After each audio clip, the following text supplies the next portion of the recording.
bo'ladigan narsa-ku aka.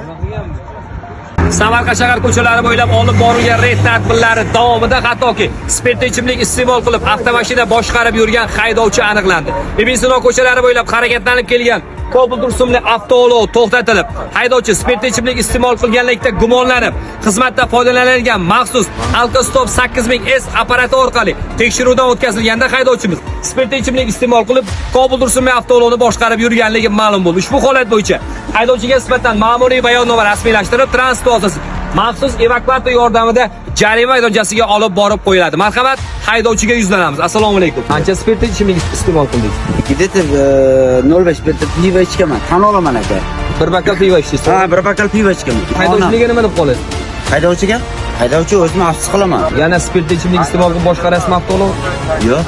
Barcha haydovchilardan shuni so'rab qolamizki, bu kabi holatlardan o'zlariga kerakli xulosa chiqargan holda harakatlanishlarini hamda spirtli ichimlik iste'mol qilib avtomashina boshqarmasliklarini va yo'llarda yo'l harakati qoidalariga amal qilib harakatlanishlarini so'rab qolamiz. Reyd tadbirlarimiz shahar ko'chalari bo'ylab davom etadi.